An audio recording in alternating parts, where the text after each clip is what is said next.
Assalamu alaikum. This is Mrs. Khan from MM Model School, and today I am going to teach the lesson The Cat to the students of class 10. The Cat is written by Andrew Barton Patterson.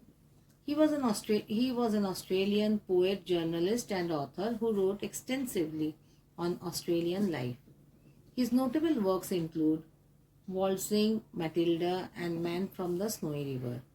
In this text, it is describing the minute detail of all the activities of cats.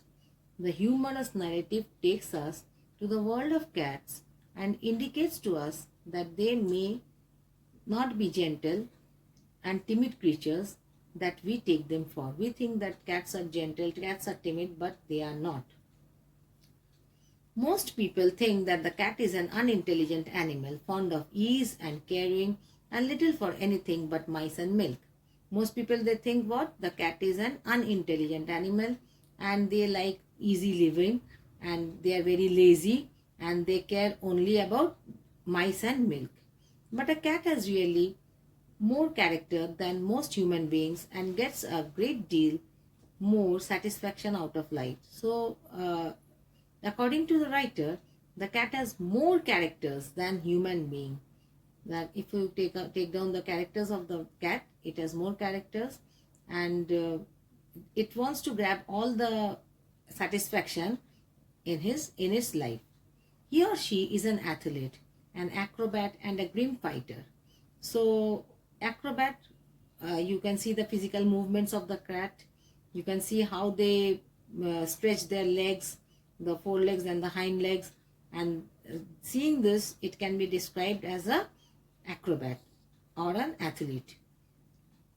All day long, the cat loafs about in the house, taking things easy, and allows himself to be pestered by attentions of the people of the house.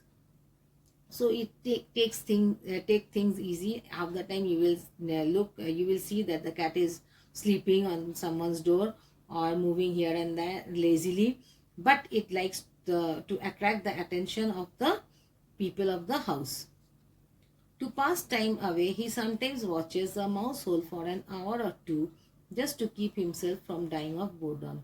So, to get himself occupied, the cat does what? It looks for hour or two over a mouse hole.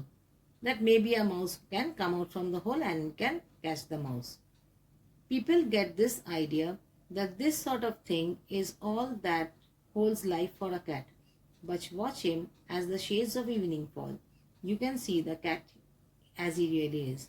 Throughout the day he is not active, but as the evening falls, one can see that the cat is really, it is full of life. When the family sits down to tea, the cat puts an appearance to get its share. When the family is sitting for tea, and this cat, it stays mostly in the house, so it comes to the family and to get its share. He purrs noisily and rubs himself against the legs of the family members. Why is he rubbing himself? To say that that he has come to the table and he wants his share of food. If there is a guest at the table, the cat is particularly civil to him because the guest is likely to have the best what is offered.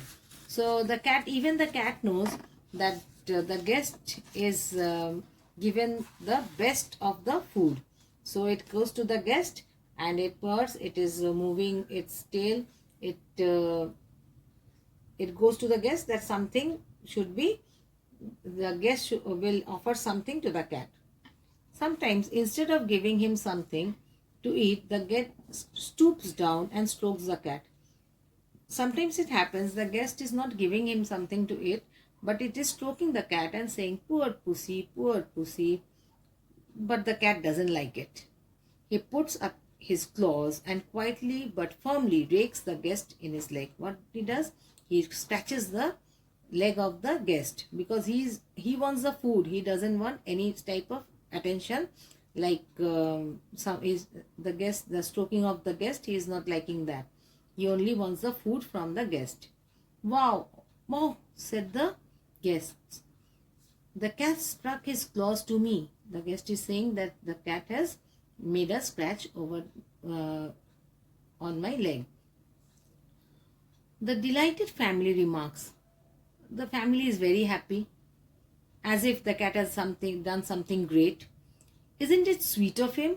Isn't the cat intelligent? He wants you to give him something to eat. Instead of moving the cat away from there, it is always supporting the cat, and he is telling the family is saying that to the guest that you offer something to the cat. The guest dares not do what he would like to do. The guest, when he has got the scratches, he thinks that I will throw the cat out of the window, but he cannot do it. So with tears of rage, he is becoming angry. The guest is becoming angry, and the pain in the eyes, he affects to be much amused. He shows that he is much amused and throws a bit of fish from his plate and hands it down, and it takes a bit of fish and hands down to the give it to the cat. The cat very carefully, without making any type of mistake, any type of noise, that is gingerly receives the fish with a look in his eyes and says, "Another time, my friend, you won't be so slow to understand." The cat, what is he thinking? The cat, that you are very slow to understand that I need some food. See, thinking this, he purrs as he retires to the safe distance from the guest's boot before eating his food. So he moves away from the guest's boot because he can understand, the cat can understand that the guest can anytime kick him. When the cat has finished tea and gathers round the fire, the cat usually, when the family has finished their tea and all, and they're sitting around the fire, the cat usually goes out of the room. True life now begins for him because it is becoming the evening and it is dark.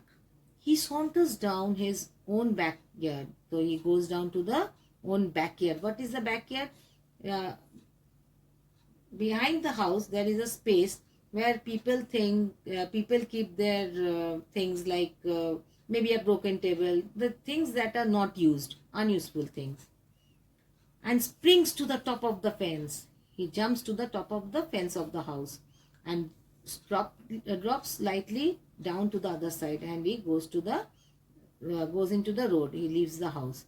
He trots across and skips to the roof of an empty shed. So it walks and skips to the roof of a empty shed. He goes up to the roof. His movement becomes lithe. Lithe means lazy and panther-like, and like a tiger it moves. He looks keenly from side to side and moves noiselessly. He is making no noise while moving because the claws are padded. For he has many enemies. Who are the enemies of the cat? Dogs and small boys with stones. The small boys, they throw stones on cats. On the top of the shed, the cat arches his back and rakes his claws once or twice through the soft bark of the old roof. So it is stretching his legs once more, the hind and the front legs, forelegs, and rakes the claws to see that every muscle is working properly. And then drooping his head nearly to his paws, he sends across to call a call to his kindred, and it is calling the other cats. And when they come gliding gracefully, they start to when they come, they start to fight for milk and fish. Now they become grim fighters. Just think how much more he gets out of his life when you do out of yours. And the sports they have too. They have sports like doing athlete, fighting with the other cats. As they get older, they go in for sports to the suburban backyards. They go to the suburban backyards to look for the food. These backyards are dull to us. Actually, people don't go to these backyards because they may be having, there may be insects like the mouse, rat, and cockroaches. So people don't like going into the backyard. But for them, for the cat, they are the hunting grounds where they have more gallant adventure than King Arthur's knights ever had. King Arthur's knights, these are the soldiers. Very, what type of soldiers? Very brave ones. It is always spoken as a reproach against cats that they are more fond of their home than that of people in it. People always say, they blame the cats that they like their home more than the people in it.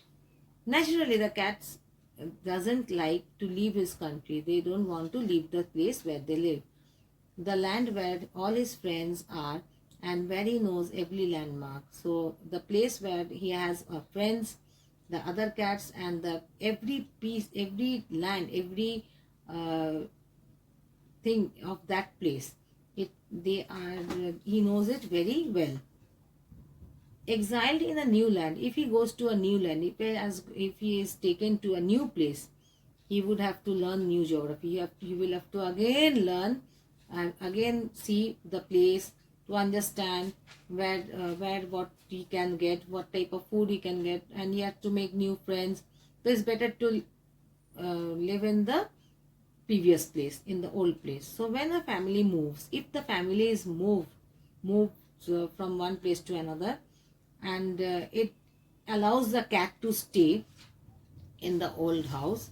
If it is not taking the cat, if the family is not taking the cat with them, then the cat stays in the old house, and the cats prefer to stay in the old house and attach himself to the new tenants. The new tenants will come, and the cat will become attached to the new tenants living in that same house. He will give them the privilege of boarding him while he enjoys life in his own way. He will give the new tenants a privilege, a chance to board him, to keep him in the house, and he will enjoy his life in the own way. Thank you for listening.